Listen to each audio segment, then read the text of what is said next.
After creating the best image with generative AI using various techniques, the next obvious step is to bring that image to life by converting it into a video. With videos, we can add new details and character to a scene, change the time of the day, or experiment with different camera movements. And that's exactly what we'll be exploring today on converting image to video using WAN 2.2.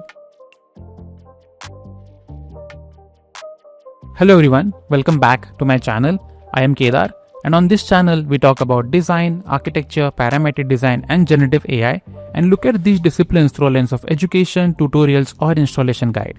And in today's video, we will be converting the images that we have made so far into videos using WAN 2.2. But before we directly jump into WAN 2.2, I first wanted to learn or understand how video diffusion models are trained so that it is easier for us to understand WAN 2.2 as well and see the progression from video diffusion model, WAN 2.1 and WAN 2.2. So this was the paper that I found on video diffusion model, which says that diffusion models have recently been producing high quality results in image generation and audio generation, and there is significant interest in validating diffusion model in the new data modalities. In this work, we present first results on video generation using diffusion model for both unconditioned and conditional settings. So what they are saying is that this paper is the first paper that shows you output from video diffusion model, and this paper came in 2022. So it's only been 3 years and you will see the progress that we have had in the last 3 years. And if you go to this website which they mention, they will show you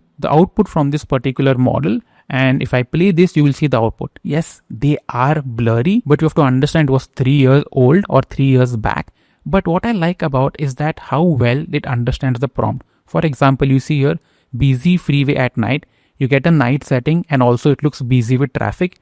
Or forest in autumn, it is a forest setting in autumn season. So even getting this 3 years back is really great in my opinion. And let's see what they say further down on this particular website. So they say, we show that high quality videos can be generated by essentially the standard formulation of the Gaussian diffusion model with little modification other than straightforward architectural change to accommodate video data within memory constraints of deep learning accelerators. So in essence, what they are saying is that they will use the same diffusion process of adding noise and removing noise, and that's how these models are trained. But let's see what changes they say. So they say there is little modification. Let's see what that modification is. We propose to extend this image diffusion model, the same denoising, adding noise method architecture to video data given by a block of a fixed number of frames using a particular type of 3D unit that is factorized over space and time. Okay, what does this mean? So you know that image has 2 dimensions, which is a width and the height. Now what happens with videos, because videos has different frames. So let's say it is 24 frames per second. So each second has around 24 frames. So what they are saying, they want to make a 3-dimensional unit where the third dimension is this frame count, and for that they want to add noise and remove the noise. And let's see further what they say. So they say the utility of doing so is that it allows us to jointly train the model on both video and image generation. We find in our experiment that this joint training is important for sample quality. So, which means by doing so, the model is going to be trained for both image and video generation, because we have to understand that while creating videos, they also have to create images, right? So it has to be trained on both. The videos we consider modeling typically consist of hundreds to thousands of frames at a frame rate of at least 24 frames per second. To manage the computational requirements of training our models, we only train on a small subset of say 16 frames at a time. Okay, so what does this mean? So what they're saying is, let's say you have a 5-second video and each 1 second has 24 frames per second. So 24 into 5 is 120. So totally you have 120 frames. What they're going to do, they're going to make small subset of 16 frames. So 16, 16, 16. Add noise to the first 16, denoise it second, and denoise. Of course, this is happening in total, not in batches, but that's what they're going to do. And whenever you will use WAN 2.1 or 2.2, you will see the prefed number of frames per second at 16, because that's how the subset of these models are trained. So I've created a simple chart showing how these video diffusion models are trained. And with any model, the first step is always going to be collecting data. And now in this case, it will be videos and images and its corresponding captions. Now what happens to the captions? The captions are basically tokenized and then get converted into a single vector. I spoke about this in how prompting works video. I will link it somewhere here. But basically each of these words have a separate number associated with it, which is called a token, because AI does not understand words and it works on predicting the next word. It says like my name is, so it knows what's name, so it has its unique number, and that's what happens when it converts into a token. And rather than giving separate token for the entire prompt, it gets converted into a single vector, which is a combination of all these token numbers. And for the video or the images, like I told earlier, they get split into batches of 16 frames, and then a noise is added to a batch of 16 frames. And then the block of frames on which noise is added along with the text vector go in the training process. And here the AI learns how to remove noise using the text vector. This is very important, that the text guides how to remove noise until and unless it looks similar to the input image.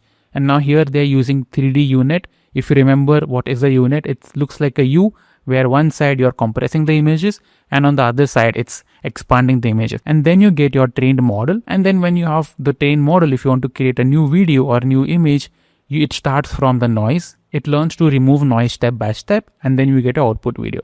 So that's basically how a training for video diffusion model works. What is important here is the 3D unit part, where for image generation, you are adding noise, removing noise per image. Here you are adding and removing noise to a batch of 16 frames, and that becomes the third dimension. That's only the difference between image diffusion model and video diffusion model. Now let's look at WAN 2.1, which came in April this year.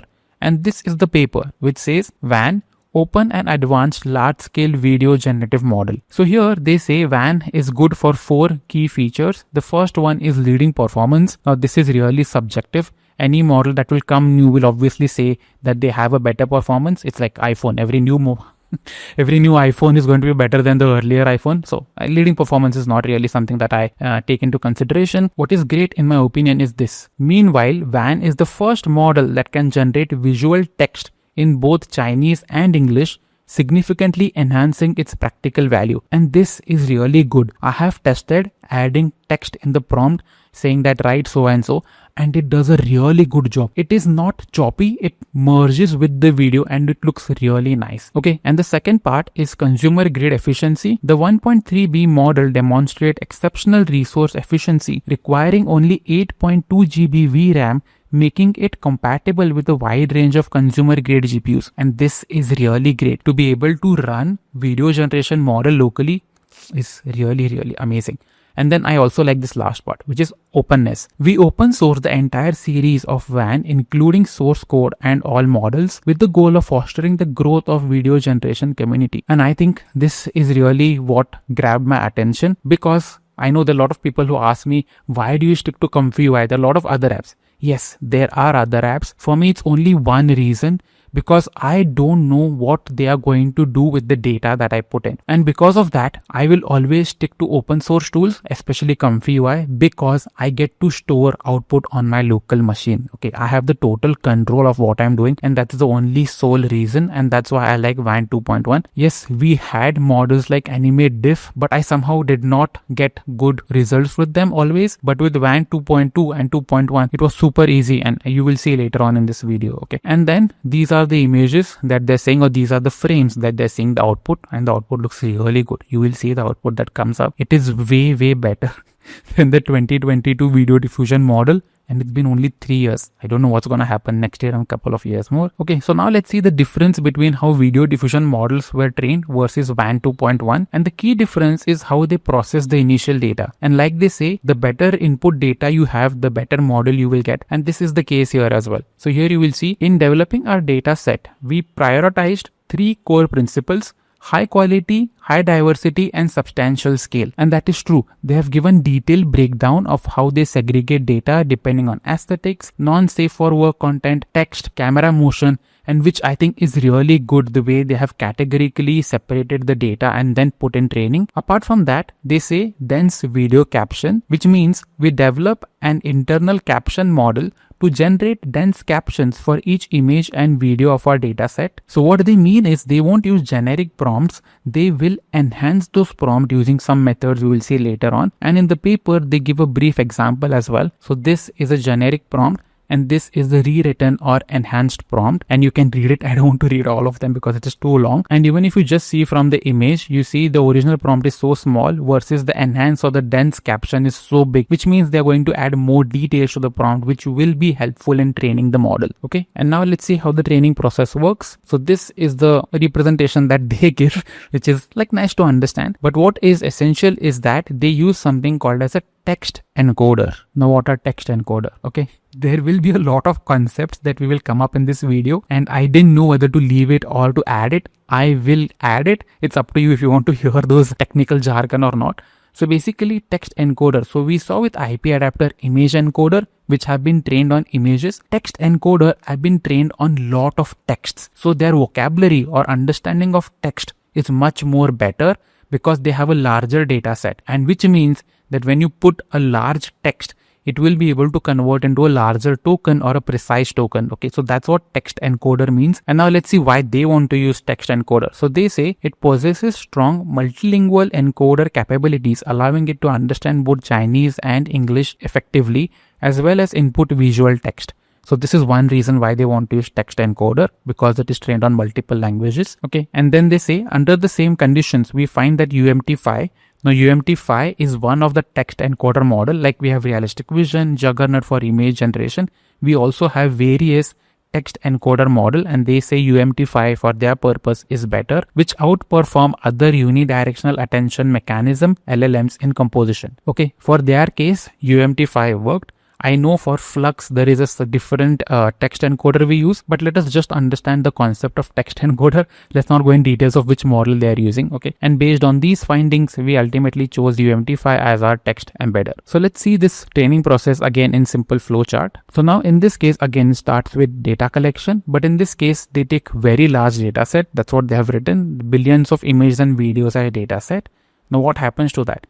The first step is they want to segregate it. So filter for motion, aesthetic, text, non-safe for work, content, and blur. So these part is very important in their training process. Whatever the data they have collected, they want to segregate it depending upon all of these, and that is why the outcome will be really good. And then they also want to add dense captions. Like we saw earlier, it's not going to be a generic caption. They will add a dense caption to it by rewriting the prompts using a text encoder, in this case UMT5, because they have higher tokens, and you know that the more tokens, it's a better understanding of language. I think it's ideally 1024 tokens the max UMT5 goes, but they are using 512 as the tokens. Okay, and then what happens to the videos or images? In this case, they go into the latent space. Whereas with video diffusion model, we had pixels. Now here this follows the same video going into latent space, which is basically compressing it into a latent space, which is called as VAE.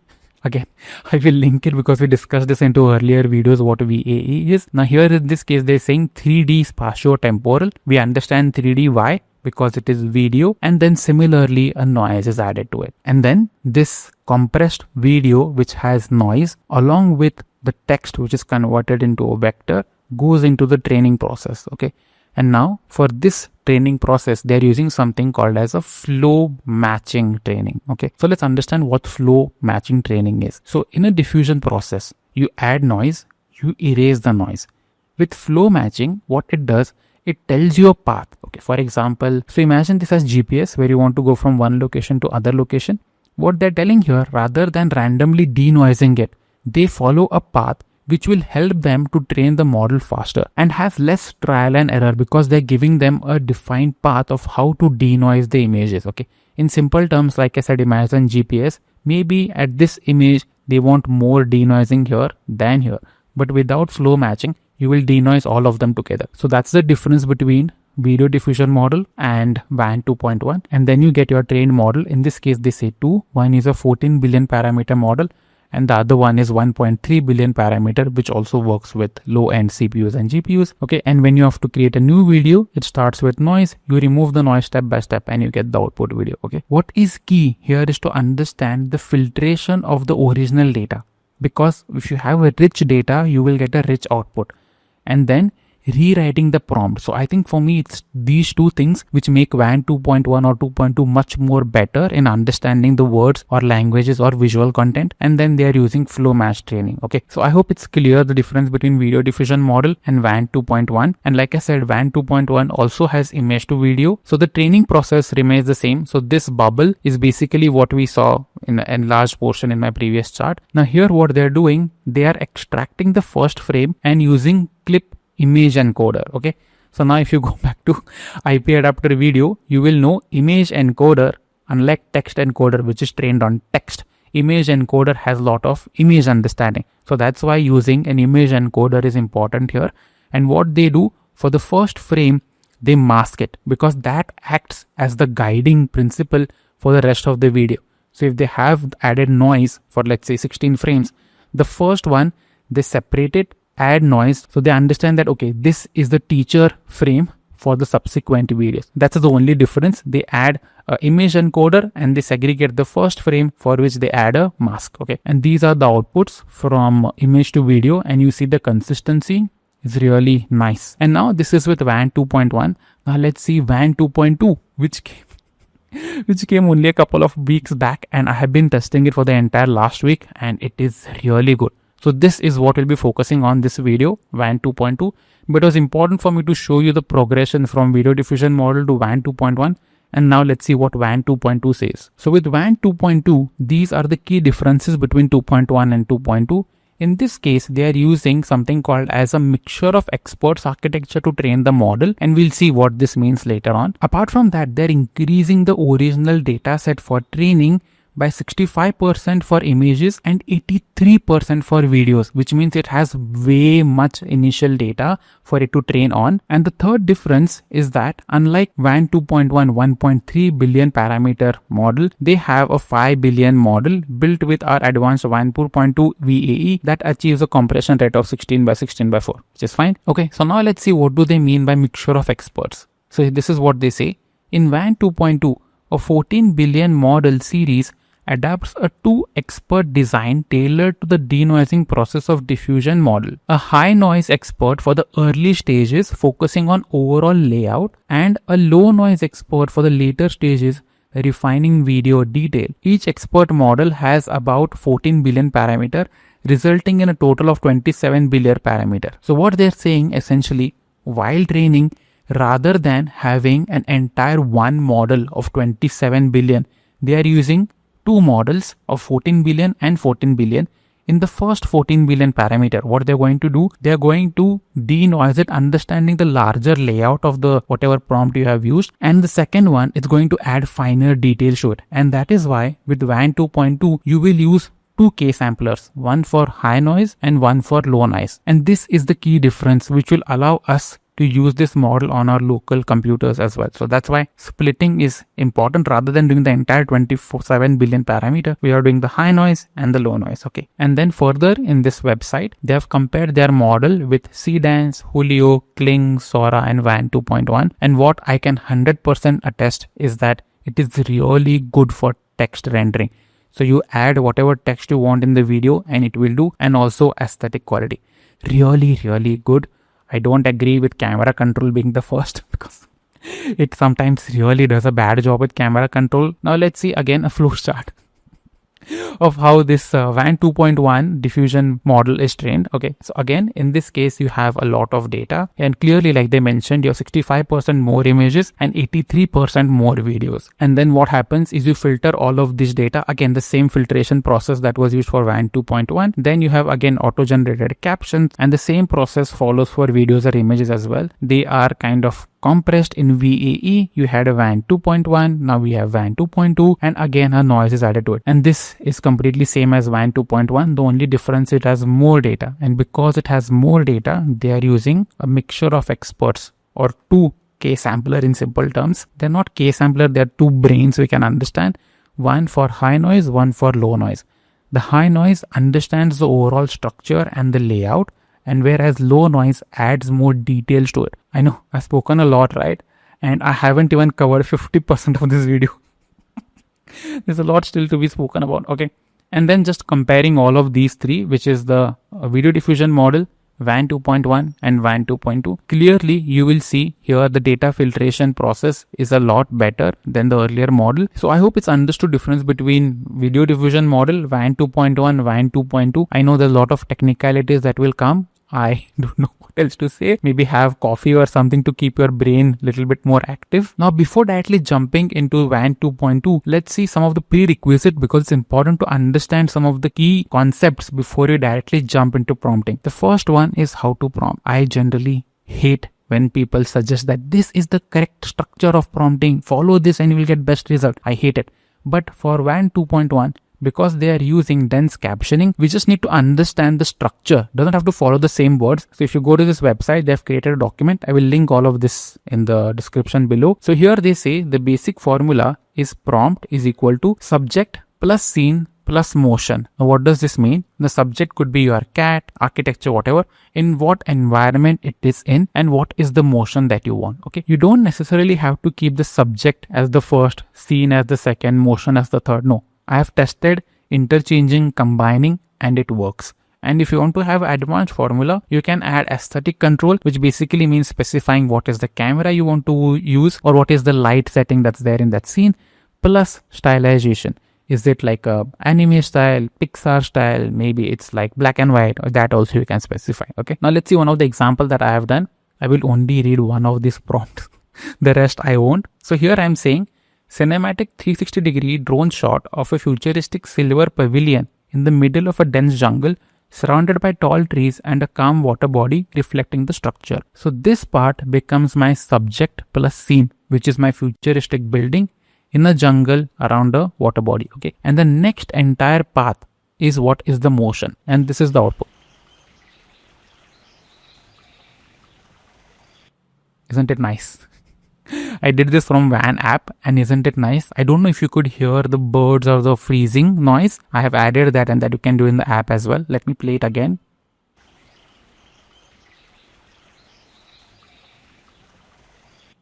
Okay. So good. And now let's look at what prompt structure we need to follow for image to video, which is very simple. Describe the motion and the camera movement. That is it. And again, like I said, you can interchange it. Okay. So I'm going to show you two examples that I have done. Now in this case, this was this like an image of exploded food thali. And here I'm saying orbit shot of an exploded food thali with different curries, bread and various dishes. Now this is my motion description. I'm describing what the motion is. And then as the camera moves in 360-degree around the exploded thali, all the dishes fall on the ground and the camera slowly pulls up for a top view. And this is my camera movement. And this is the output. So all of the dishes fall and then the camera move up. Now let's see another example. Now here I'm saying time-lapse shot of a modern curved pavilion in the jungle surrounded by tall trees and the water body. And this is total motion description, which is what is the scene and what I want to happen. I am not stating the camera movement here. Okay. And you see the output, the camera remains the same. We have a time-lapse shot from day to night.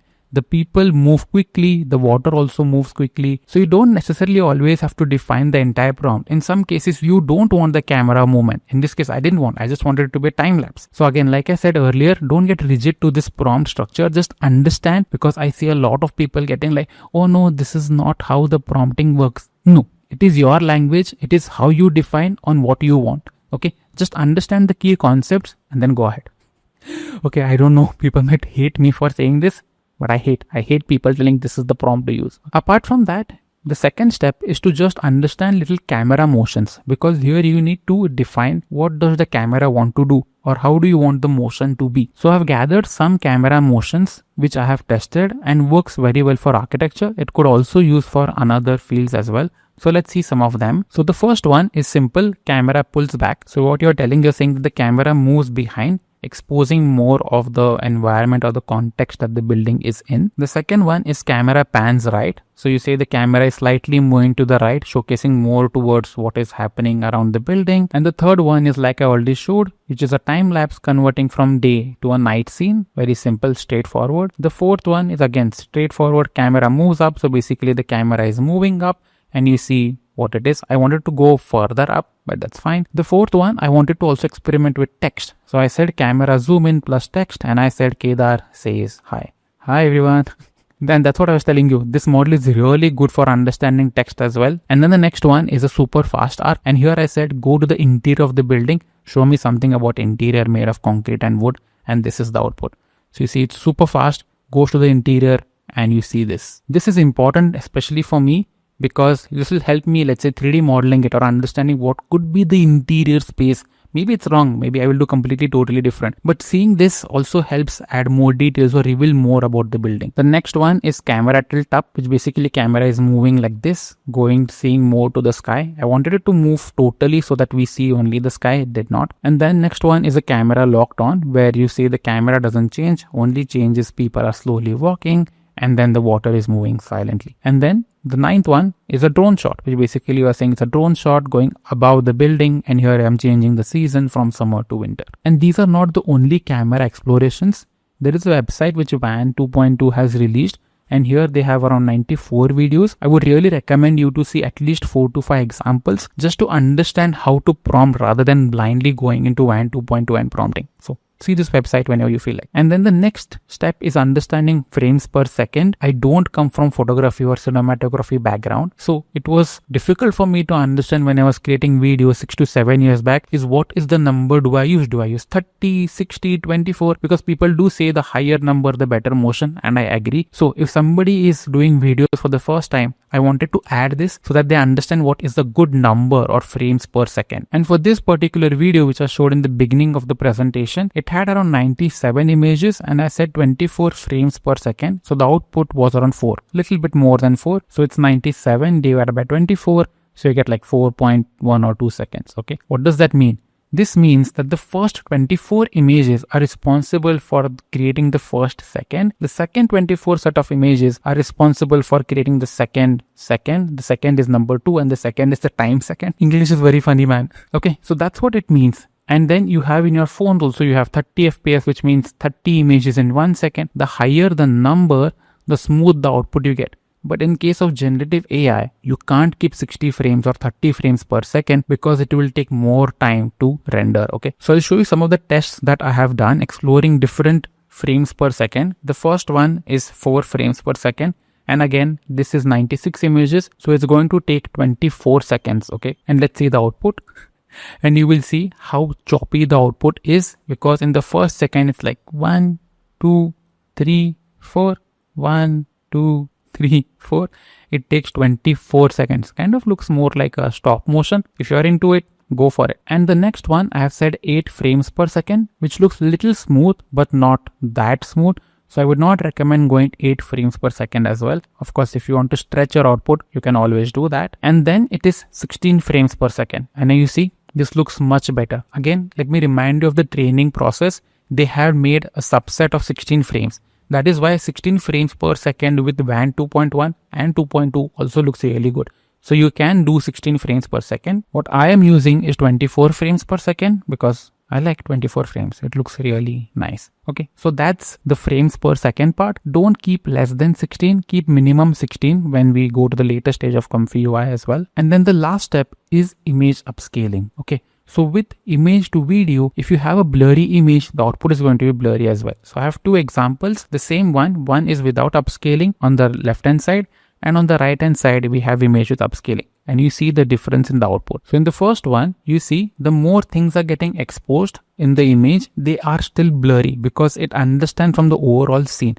So like I said, if the scene itself is blurry, the output is going to be blurry. And on the other hand, if I play this video, you see there are so much more details to it added because the scene had more details. So whenever you're using an image, please don't use a blurry image. Use an image that is nice. Otherwise, your output is also going to be blurry. So that's the 4 steps. The first step is understanding how to prompt. The second is understanding camera movement. The third is understanding frames per second. And the fourth one is please use an upscaled image or an image that is nice. And now if somebody doesn't want to use ComfyUI, or I'm like, no, I want to test this first. So WAN has released a website called WAN.video. Okay, you can go to that website as well. It works really same. It's super simple to use, and let me guide you through it very quickly. So if you go to the website for the first time, the moment you check in per day, they give you 10 credits. So if you see on the top right hand side, I have 10 credits here. You can just keep on logging in every day and you get 10 credits. And for per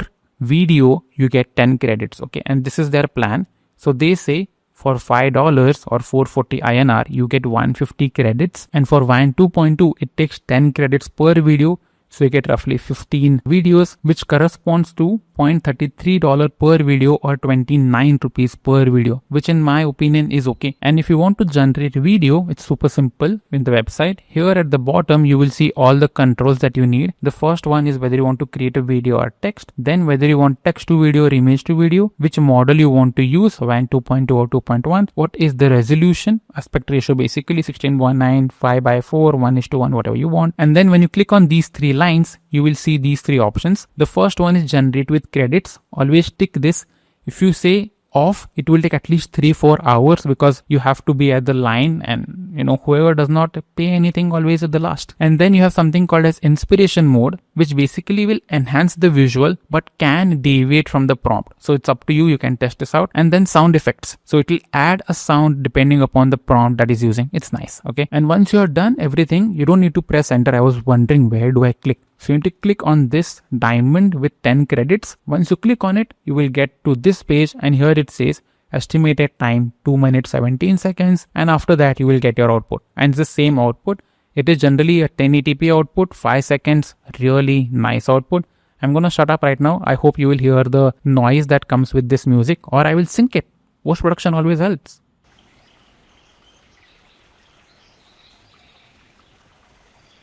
And how nice was that music? You feel like you are in that particular space. So whenever you're generating, see that audio effects is on. Now let's see quickly in 10-15 minutes tutorial. 10-15 minutes in the world of YouTube is too long. Okay, 5 minutes. In 5 minutes, let's quickly see the tutorial on WAN video, and let me log in. Okay, and here you see it says check in. Use check in to get 10 credits. So I'm going to say check in, and now you see I have 10 credits. Yay, brilliant. And then here I can say image to video. So I'll add an image here, choose from upload from device. Okay, so I have selected an image which is like a parametric skin, and I just want to say something like a parametric flying skin. Simple. And then aspect ratio does not matter here because it takes aspect ratio from the input image. And now here I will say generate with credits. I don't want inspiration mode. Let's say sound effects, and then I will click here. And then now it says 1.57 minutes. Okay, so I'm going to play it for the first time.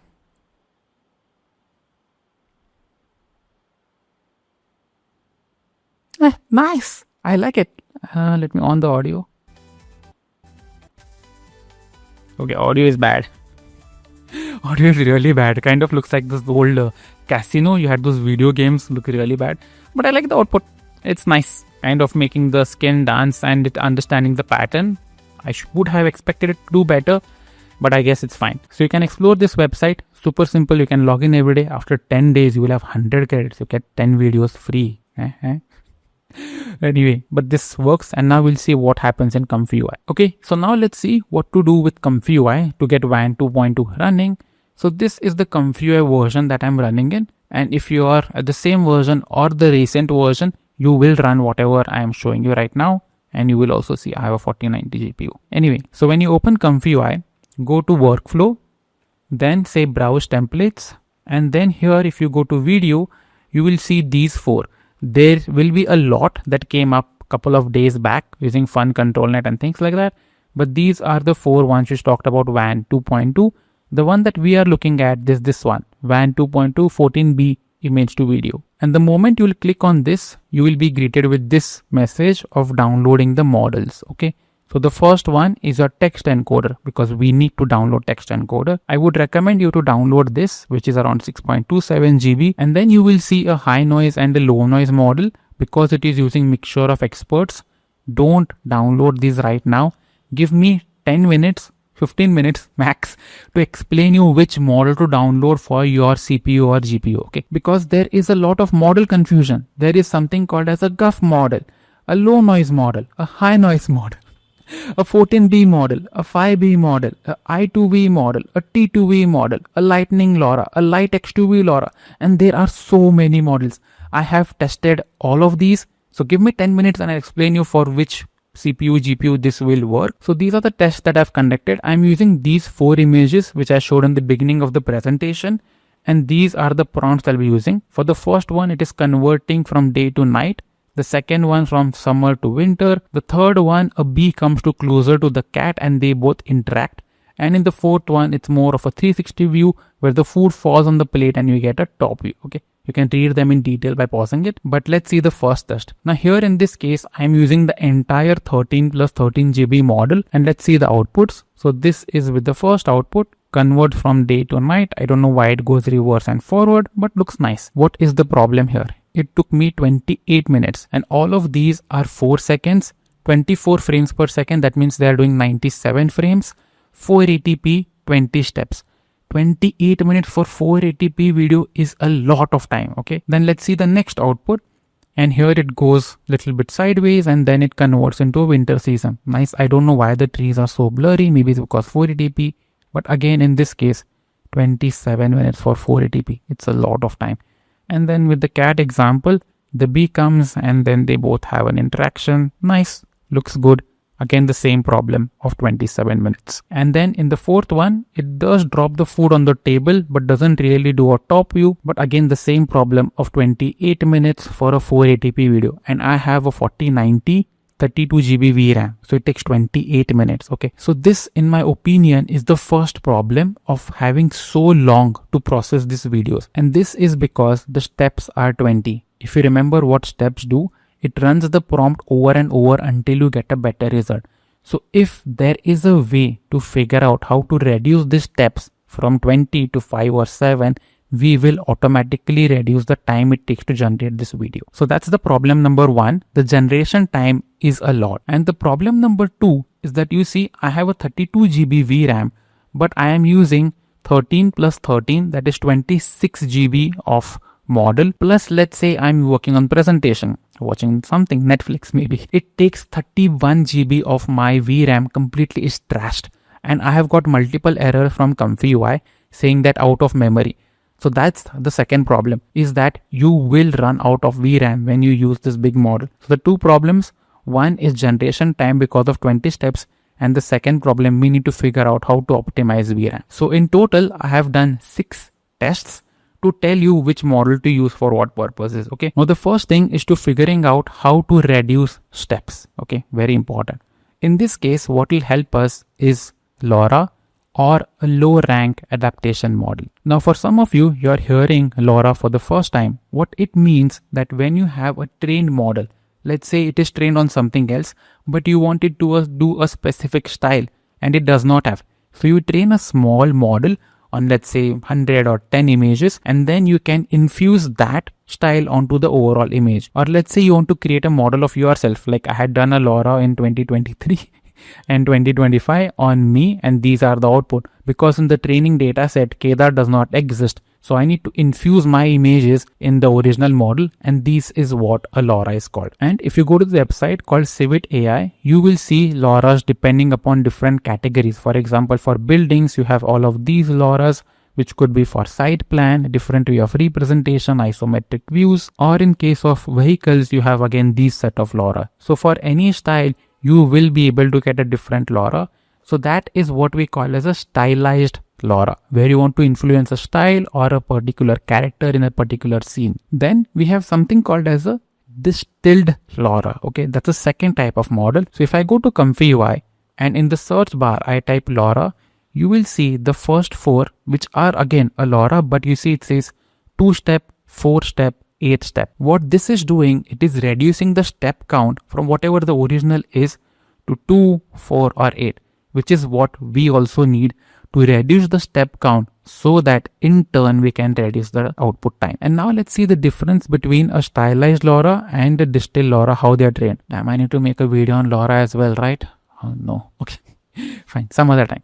So in this case, the goal of a style LoRa is to change the output depending on the appearance or the style, and it is fine-tuned on a curated data set, which means maybe it's a photograph of me plus caption, maybe it says Asian, black hair and so on and so forth, and then it learns to create the specific style. Okay, here the step count does not change, it remains the same. Whereas in a distilled LoRa, your goal is to change the speed while retaining the efficiency of the model. And here you are using the synthetic data of the original model.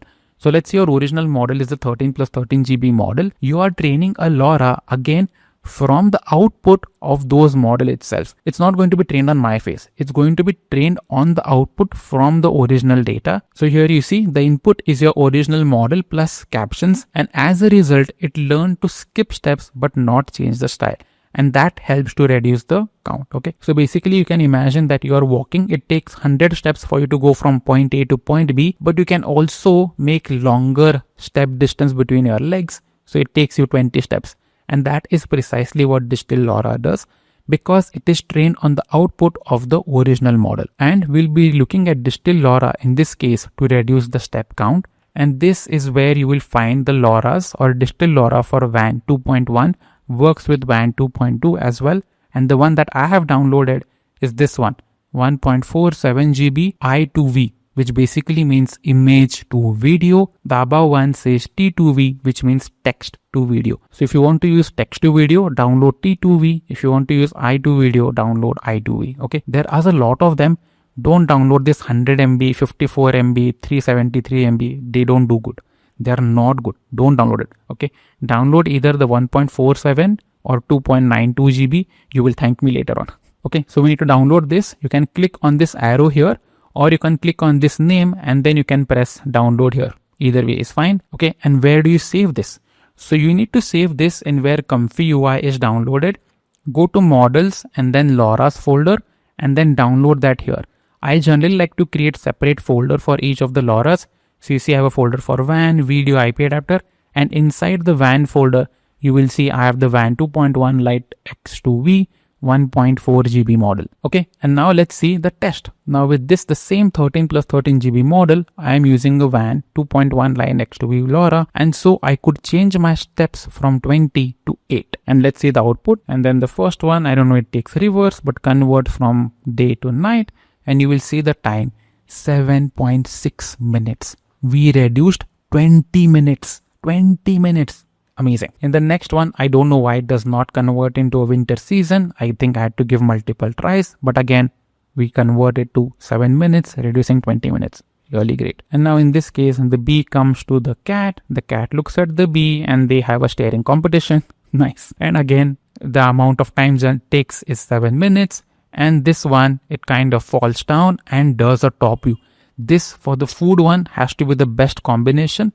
And again, 7 minutes. Okay, so if you're like me who is using a 4090 with 32 GB of VRAM, use this a LoRa so the step count reduces, and in turn we will reduce the time. If you are using a 5090, use the entire model. Don't worry, you will get quick results. I've seen people getting results in 17-18 minutes for a 720p video. So now by doing this, I was able to reduce my time from 27 minutes to 7.5 minutes. Amazing. So this resolved my problem number 1 of time generation. But my second problem still remains. I am still using 30-31 GB VRAM. It's a lot. I don't like to push my computer so much. So I need to figure out how to reduce this VRAM. And to do this, what comes to our help is something called as a GGUF model, which is basically generic GPT unified format. Ignore the long form. Let me tell you what it is. So if I go to ComfyUI and if I type GGUF in search, you will see all of these outputs. For example, with Flux 1 Dev, you have 23 GB, 4 GB, 5 GB, 6 GB, 7 GB, and so on and so forth. Which means that they're taking the original model, removing some details so that we get a new model of lower size, and that in turn will help us make it run in computers that have low VRAM. And to do that, they are using a process of quantization. And what does quantization mean? It means basically reducing the bit size. What does that even mean? Okay, so let's focus on this. Reducing the number of bits means the resulting model requires less memory storage, and that is what we need. We require a model to use less memory on our computer, which is done by a process of quantization. Okay, and there are a lot of models. It's too confusing. I was like, what to select? Okay, let me show you. As the quantization increases, you will see the bit reduces from 8-bit 654, and you will see the GB of the model also reduces, which is what is important to understand. So if you take something called as a Q3 or a Q2, it will be a small file size with low VRAM and a reduced quality. Okay, now if somebody is using a 10 GB VRAM, you can download a Q2 5+5, it will work. I've seen people using Q2 for 8 GB VRAM also, it works. And if you have a higher RAM, you can use a Q6, Q8, which is a bigger file size, high VRAM, and give a higher quality. But you are wondering, Kedar, which model do we take? There are so many of them. For example, even with Q5, it ranges with same 10 GB to 10.8 GB. Okay, and let's see the nomenclature. So at the end, if you see something called as S, M, or L, which means small, medium, or large. And if you're having confusion, let's say you're deciding between Q4KM or Q5KS, go with medium than going with the small, because that means better quality. Small means it is more aggressively quantized. So this is another way of choosing, because all of these look similar, like you see, all of them have similar GBs. So then you see the nomenclature. So that's the last letter. Now you also see there is something called a 0, 1, or K. These are the variants of quantization. From what I know, K is the most recent. So ideally go with K. So your ideal configuration should be KL. K large, if not KM, if then KS. So that's your ideal configuration. And then you refer to which GB works with your computer. Okay. So like I said, the advantages of using GGUF model is that because they're compact, they're faster to load, which will reduce the weight on VRAM and can run on multiple computers. Okay. So if you go to this link, which I have already given description, you can choose high noise and a low noise. Remember, you have to download 2 models. Okay. And if you click on high noise, you will see all of these models. You can choose depending upon the GB that you have. Like I told already, the nomenclature. I have chosen Q5KM, and let me tell you how I came with this decision. Now, I went with Q80. This is 15 GB. I have 32 GB. 15 plus 15 is going to be 30. So this was out of question. Then I have Q6, which is 12 plus 12. So imagine 24 is already gone. Plus 5-6 GB of doing something. Again, I reach 30. So I said, no, I don't want this. Then my next option was Q5, which are these 4. I immediately ignored the S because it is small. So then my option were these 3. Then like I told you, K is the most recent variant of 0 and 1. So then I went with this. So this is the way you will also select depending upon the GPU and CPU that you have. And you can select any one. I will show you the test that I have done with few of them. And similarly, you have to select for low noise as well. So I selected the same low noise Q5KM. And this is I2V, image to video. Okay. And where do we store this? So you need to go to ComfyUI, models, and unit. So I've created 2 folders here, image to video, text to video. And if I go inside of image to video, you will see these 4 GGUF models. And now let's see the test number 3. So the GGUF model is 10 plus 10 GB. And now I was able to reduce my VRAM from 31 to 25 GB. Amazing. And you might be wondering why 25, not 20. So maybe I am making something, making presentation, watching something. So 4 to 5 GB of VRAM goes there as well. So that's why, like I said, I didn't use 12 plus 12 GB of model. It would be 24 plus 5, 29, and it would make no sense. So the outputs of this combination is what I showcased at the beginning of the presentation. So I like this combination a lot. Now you see, it turns day into night. The time will remain the same with GGUF model. You will not change the time because they're just removing details. You can also imagine this as how we reduce the quality of an image. You have a 4K image, you remove little detail, but still the overall composition remain the same. And then you get a 2K image. So if you zoom in, you will see more blurry in 2K than 4K. And this is how the quantization works as well. And now let's see the next one. I really like this one. Amazing result. And here again, 7.6 minutes. And now this has to be the best output. You see the bee comes, sits on the cat's nose. And you see the cat follows its path. How in the world the bee understood that this is his nose and I have to sit on it? Let me play again. See? How is this happening? Unreal. And then again it takes 7 minutes. And then the last one, the food falls on the table and we get the top view. Again 7 minutes. So in the test 3, now my VRAM has come to 25 GB. So I went from 31 GB to 25 GB. And this is my ultimate combination for my computer. You will have to decide depending upon what you need. Ideally, use this same LoRa, just change this GGUF model. Whichever you feel like. If you have a 8 GB, go with Q2. If you have something more than that, select the one that you like. And when I was recording this video, I saw that they made LoRa's for WAN 2.2 as well. You see, when I was recording this is 6 hours ago. we are really doing cutting edge technology on this channel. So I was like, no, I need to record a little more of the video. So then I downloaded WAN 2.2 Lightning. Now what is the difference here? So with WAN 2.1 Lite X2V, you need to use 8 steps. This does in 4 steps, which means again your time gets reduced. So you can download these, which is 1.2 GB for high noise and low noise. Again, this goes in the LoRa's folder. This is not GGUF model, this is a LoRa. So now let's see my test with WAN 2.2 Lightning 4 steps. I really like the result from this as well. It converts day to night. But here, rather than going to 4 steps, I didn't get really nice results. So I made it 8 steps and I was able to reduce again 1.5 minutes. So we started from 27, went to 7.5, and now we're at 6 minutes. How nice. And this one, I love the transition here. You see how it transition. Let me play this again. Just see this.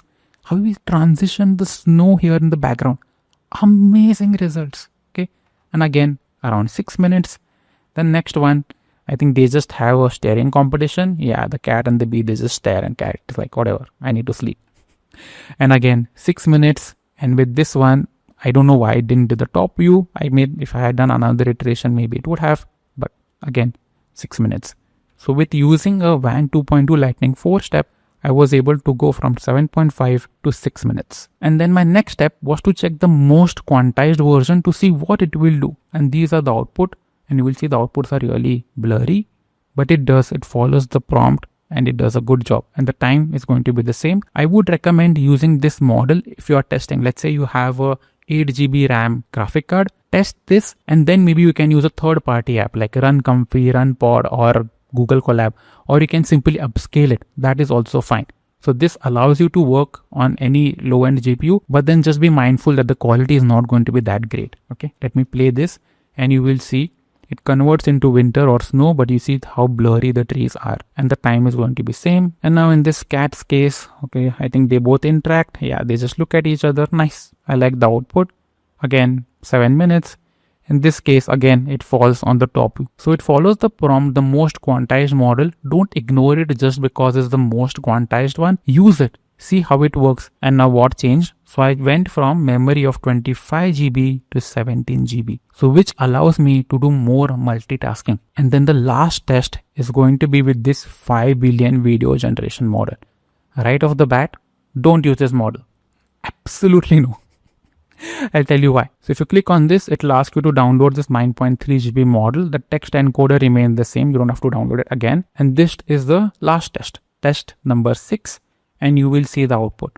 How choppy and weird they are. I don't know why the car is coming from the mountains. Okay. It uses 20 steps, takes 4 minutes, but I don't like the output. Honestly, I would not recommend this model. And even in this case, it just zooms in, doesn't do the winter season. The quality is nice, but doesn't do what it's asked. And again, in this case, it's 4 minutes. And now here in this case of the cat, you see again how choppy the output is. The cat is looking at somewhere else. The bee is somewhere here. I don't like this output. Again, maybe I don't know the correct parameters from whatever I have done testing. I don't like this. Or even you see in this case, it's going to top you. But what is this? I don't really know what is this. You know, it feels like I'm in some other weird shop. Okay, it has done everything to chicken nuggets. Again, it's 3.9 minutes. So if you do this, you will reduce time from 6.8 to 4 minutes. I would not recommend this. Please don't use this. And if you find better parameters, let me know. Maybe I am doing something wrong. Always love to learn. My ideal configuration for me, 4090 32 GB is going to be this one or this one. Okay. You need to figure out what GGUF model works. And like I showed you, even the most quantized model will give you good result. So don't ignore it. And the same tests side by side. If you want to choose, I like both the diagonals in this case because they do a really good job. And now with the cat one, again, you will see which one is nice. I love this.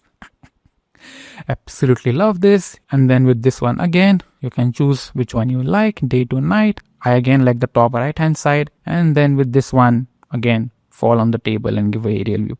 So you can choose from these configurations. Like I said, my go-to are going to be these two. And now let's look at the base workflow of ComfyUI. So again, go to workflow, templates, video, and take this one. Like I said, download text encoder as it is. These two, you need to download a GGUF model, plus you need to download LoRa. Okay, and now let's see some of the custom nodes we need to download. So go to manager, go to custom node manager, and you need to download all of this. This is only used to convert the image resolution to the image resolution that you want. Okay, you don't need to download anything.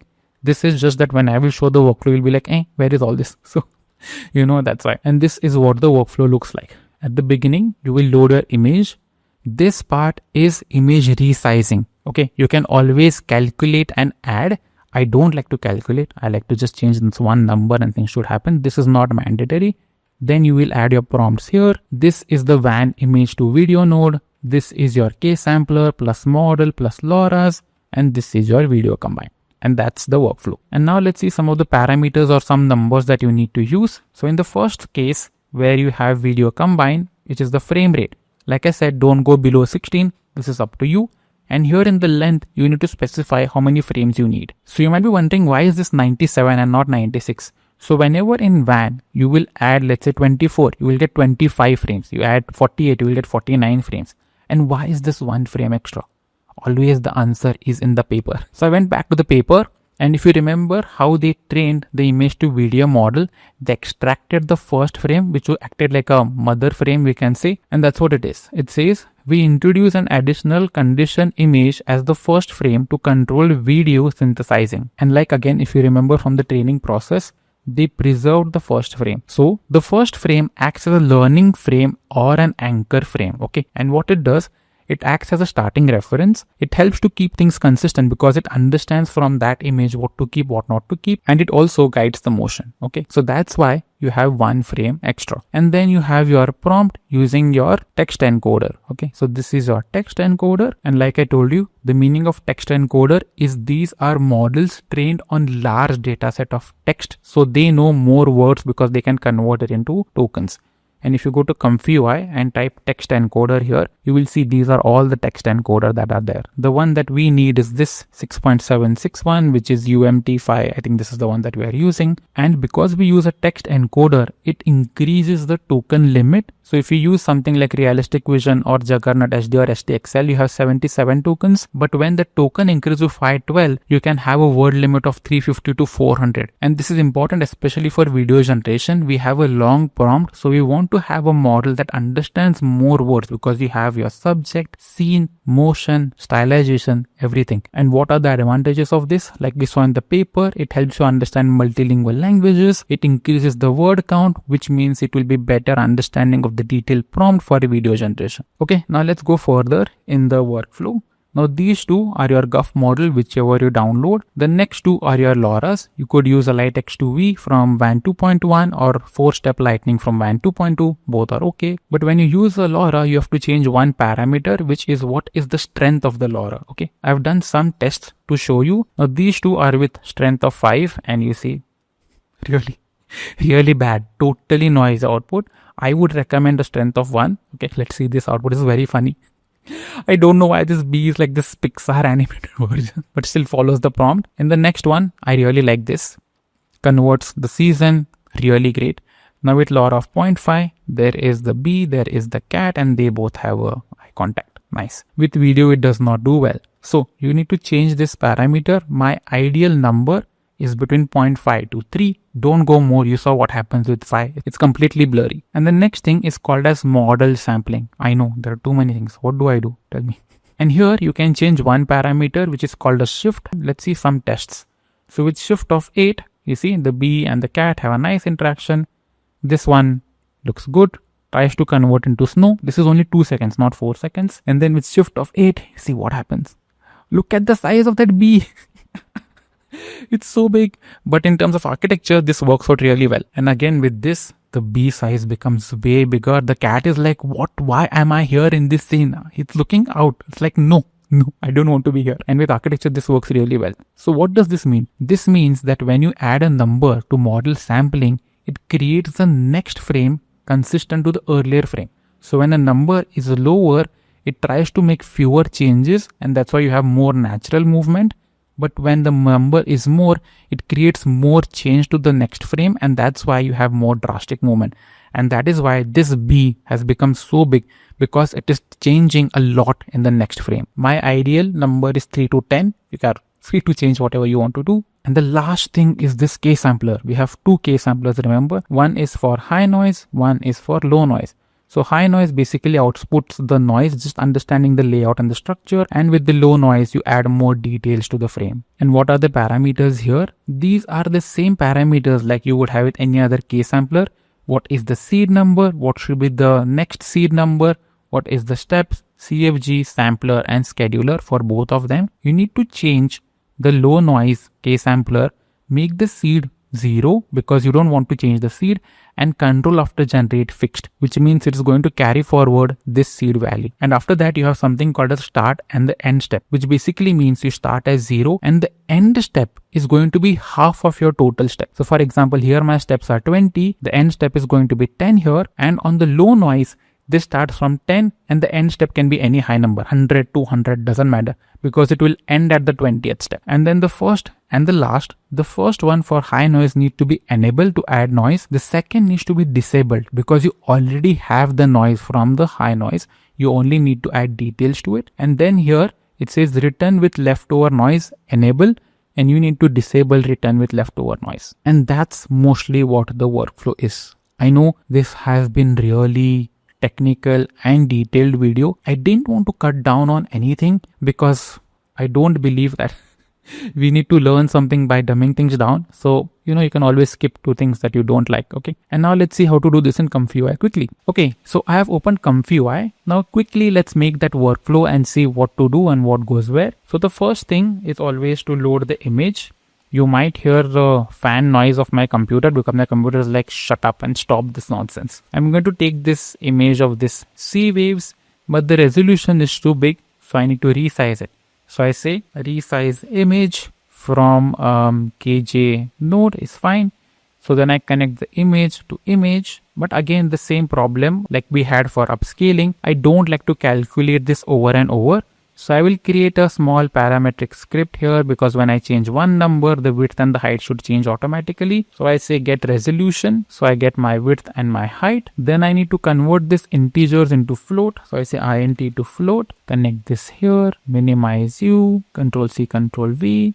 Then I need to divide this. So I'm going to say divide, and then this goes to numerator, and then you can divide by any number that you want. Now if I divide this by 2, I get 512 by 512. Let me say float here, and then maybe I say 3 times. And now we need to convert this float back into integer. So we say float to int, connect this here. Now this becomes my width of my image. Copy this, again connect this, and now this becomes the height of my image. So we have successfully resized the image using one float number. Now we need to say WAN image to video, and here we need to change some of the parameters. So the width and the height come from this resize. So this connects here, this connects here. Then what is the length? What is the number of frames that you want total? I want a 2-second video. So I will say 48. And like I said, it takes 1 second extra because the first second acts as a teaching frame. And then we need to add our prompts. So first we say load clip, not clip vision, but load clip. And now in this case, we need to take UMT5 XXL FP8, and here type has to be WAN, and device you can select to CPU, and then we need to take text encode. So we say clip text encode. We need 2 of them, one for positive, one for negative. The conditioning goes to positive, and then we have another conditioning that goes to negative. Now here VAE is left, so we say load VAE, and in this case we need to take WAN 2.1 VAE and not the WAN 2.2 VAE because the 2.2 works with 5 billion parameter. This is the 14 billion parameter model. Then we need to take our models. If you want, you can always color this. Let me color this to green. Let me color this to red. Okay. And now let's take the models and K sampler. So let me take first K sampler advanced. Now here in this case, the noise can be, the seed number can be anything, doesn't matter. Add noise need to be enabled. Control after generate can be anything. Steps, I will keep it to 8. CFG, I will keep it to 1 because I will take a light X2V LoRa. Sampler scheduler is fine. Start can be 0. End has to be half of this. So this will be 4. And then the last one is return with leftover noise. We say enable. So this is for high noise. So then we say here unet loader GGUF model. So I will take image to video 14VQ5KM. Then I will say load LoRa. I only want the model. So I'll take this one. And now in this case, I will take WAN 2.1 is fine and strength 1 is okay. Then we need to take model sampling SD3. So I take model sampling, and in this case, let me keep the shift as 8. That's fine.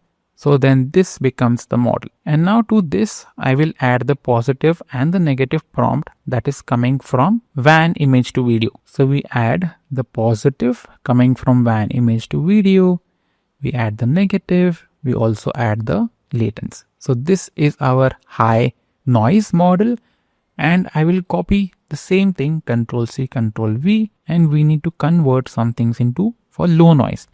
So first one, change the model, in this case low noise. See to it that both are same. So here it says Q5KM, and if I check here, it's gonna be Q5KM. Now I'm using the WAN 2.1, so this doesn't matter. We don't have to change this. We need to change a lot of things in K-sampler. First one, we say add noise as disabled. Control after generate, we say fixed because we want the noise from our high noise. And then we say noise seed 0. Steps remain the same. CFG remains same. Sampler scheduler remain the same. Start of the step now becomes 4 because we take 4 from high noise. End of the step, any random number doesn't matter, and return with leftover noise, we say disable. And now we need to connect the output of high noise. So we connect the latent to latent, and the same positive and negative prompt also go to the low noise. Just understand that you need 2 K-samplers, one for high noise and one for low noise. And then we need to decode this. So we say VAE decode. So this is the samples. Where is my VAE? So I'm going to connect the same VAE to VAE decode, which is the WAN 2.1. And lastly, we need to say video combine, which is the node that I like to use. Not necessarily you have to use this. The image goes to image. And here you can change whatever the name of the file is. And now here you have to decide how many frames you want in per second. Now here it says 8 is going to be too slow. I'm making 2 seconds, so I will say 24 here. You can say format instead of image. You generally say video h.264. It's just a format that generally works with, even if you have used Premiere or anything, you generally make h.264. And then this, I don't change any of this. And now we just need to run it. So now what we do, we need to add a positive and a negative prompt. Okay. So what do I want to say for this? Outdoor shot of a gentle water waves. As the camera pulls back, we see the vastness of the sea and huge sailing ship enter the scene from the left. Okay. And then I will run this and let's see what output we get. Okay. So here you will see the resolution output 340 by 340 because I'm dividing by 3. Okay. Now let's see the output. It doesn't seem to have taken input image. Dang it. I've not connected this resize image to start image. Damn it. Okay, let me run it again. So many things to remember. Always create some errors. That's exactly why I don't like to just take the workflow from templates and use it, because I get to learn where I go wrong. I don't know. It's just me. And now let's look at the output. Let me from here. That's the input. It's nice. The camera didn't really pull back. It kind of tilted up, but nice. I like it. We started from this and we get the ships here. I'm doing it at very low resolution of 340 by 340 because I'm also recording. My screen is getting shared, but let's see the time it took. So that took around 124 seconds, 2 minutes. It took 2 minutes to create a video of 2 seconds, so it's like roughly 1 minute per second. Interesting. So now, and then again, of course, the resolution is very low. So now what I want to do, I have found this LoRa strength to be good of 1 to 3. So I generally like to change it to 3 and 1.5. And now I will take the lightning LoRa, 4-step low noise. And here I will take 4-step high noise. Okay. And the steps I will make to 6. End of step becomes 3 because it has to be half of the total steps. And here again the steps becomes 6 and a start of the step becomes 3 again, half of it. And now I'll take a different image. Okay, so, or actually, you know what, let me just divide this by 2 and run it again and see what happens. Okay, and now let's see the output. So first let's see the time. So here again it took around 2 minutes, but you have to also understand I increased the resolution to 512 by 512, but we reduced the steps to 6, and let's see the output. Really nice. I really nice. I love how many ships it has added. Look really good. Okay, so you understand, just by having simple prompts you can do this. Okay, now let's do some architecture work. So I think this one is fine, and I'm just going to say a 360 or orbit shot of this particular building and then change the time of the day from day to night. So this is 1920 by 2400. It's too big. Okay, so I'm going to divide this by 3, which should be like around 640 by 800 resolution, which is fine. Okay, so this is the prompt that I'm saying. Super simple prompt, nothing too complicated. And then run this. Okay, and now let's see the output. This looks really funny. I don't know why it's put fire to it. Anyway, you understand that sometimes it's a hit and a miss. What did I say? Did I say fire something? Oh, rock formed building. Yes. Warm artificial lighting glowing from the interior. Yes. But anyway, if I would have done another few runs, I would have gotten the output. I want to do one more with this image. This is, we need to divide it a lot. I think 7 should be fine. So we will get around somewhere around 400. Yeah, some 400 some resolution. I think that is fine. And I will change the prompt. I don't want it to fire my head. So what do I say? Let's say something very simple. I'm not making elaborate prompts right now, but you can make it further. Just to say a man turns his head towards the camera pulls back, revealing him of the scene, and a cat runs up to him and hugs him. I have no idea if it's going to work or not. Okay, let's see the output. This is so weird. Look at my teeth. But it followed the prompt. It did a pull shot. It kind of made the scene better. And then we both are hugging, the cat and me. So it's nice. Although my face has completely deformed. But then again, the resolution of this is 444 by 444. So it does understand human faces. I just wanted to test one of it. If you don't ask it to do something like weird things like this, maybe you just ask it to rotate the head or something like that, it does. But I can sense that it is me. Nice. I love doing stupid things with WAN 2.2. But anyway, you get the idea of what the possibilities are. Okay, I want to make another test of its understanding of text. Okay, so let me take an image. I'm going to take my go-to image of this one, and I think dividing this by 3 is good. Okay, and what I want to say is that as the camera moves back, a board comes up with WAN 2.2 written on it. Okay, so let's take that as a prompt, and here is the prompt. And now let's see the text part of this, how it works. You know what, actually I'm going to divide this by 4 and then run this, so that the maximum length will become around 420. Okay, let's see the result. Okay, it says WAN 2.5 image 4 to video. Okay, I understand why the problem is. It's because it's a very low resolution image. So what I'm going to do is divide it by 3 or something, and then I'm going to run this again. And also I'm going to make this 3 seconds. I'm basically looking for a cover image. I like this. If I can upscale it, so much for context model, man. Yes. Didn't I tell you to do a better job? I don't know. I said WAN 2.3. Are they coming up with WAN 2.3? See how good it is with text, image to video. Okay, it's nice. I know I do one more pass, but this is what I was telling you. It does really well with text. Please try this. It is really fun. This should be my ad for them to say WAN 2.3. But anyway, I will do one more pass and this will be my cover for my video. So stupid. But anyway, let's continue. Not everything has to be so casual and funny. Okay, let's continue. So I'm going to take this. I'm going to make it to half. I want to say that as the camera pulls out, this geometry pattern converts into a build space. And let's see how it looks like. Okay, so here I'm adding this caption. Okay, let's see the output. First, let's see the time. So it took like 566 seconds, close to 10 minutes. Okay, the output is nice. But what I was hoping was those black squares become individual windows. But then I understand I'm not using control and all that. Okay, but it did pull out. It did make the building concrete. There was trees around it. So overall, it's nice.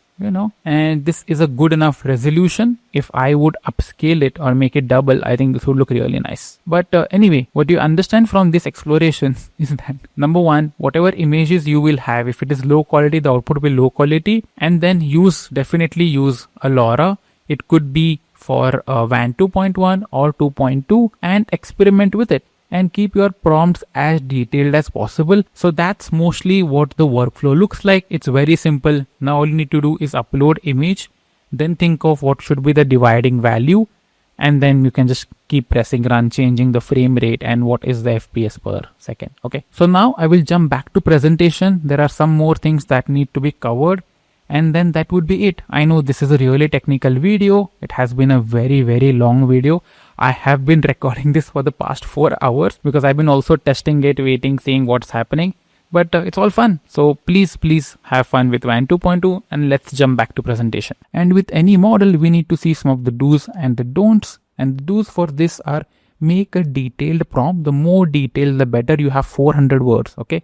And then don't just use keywords for prompting. It does not really work. Remember to upscale image before using, okay? This is very important. You might forget it in this large vastness of my jargon of words, but remember to have a upscaled image. If you have a low quality blurry image, you will get that as an outcome. Then use a GGUF model to save your VRAM. Okay, use the best one that depends on your CPU, GPU. Then use a LoRa to reduce the steps from 20 to maybe 4 to 8 like we saw in the video. And then use a standard FPS. Keep minimum 16. Don't go less than 16. You will see a choppy video. And then please, this is really important. Use I2V for image to video, T2V for text to video. Okay, and now let's see some of the limitations of this WAN 2.2. So I took this snippet from the paper, which says preserving fine-grained detail in scenarios involving large motion remains a challenge for our model. And if you remember, I showed an example from the website where I had the parametric skin. I told it to fly. You see the pattern was kind of mixing together. This is what they mean. Okay, and the second, they say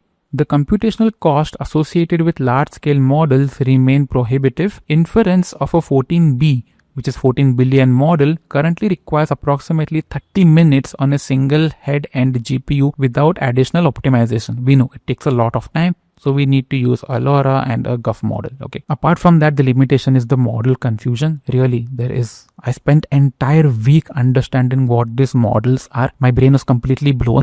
I didn't know, but there is a lot of confusion. And this, I think, is going to increase further with video generation. I hope they make some simple models or at least integrate this in ComfyUI directly rather than going to Hugging Face, because it's a lot of confusion. Okay. And then the next limitation is going to be the consistency issue. Whatever videos I am showing you have come out of 5 to 7 iterations. That means that to each video, I have to spend 35 minutes to get a good video, and that is 480p. Upscaling takes another time. So this issue exists. No matter what you do, you are never going to get consistent results. So here you see the cat is looking somewhere else, the bee is looking somewhere else, and the bad result, this one is the nice one. So I had to also filter the result, and it takes a lot of time with video generation. Okay. And that's mostly the limitations that I have come across with WAN 2.2 recently.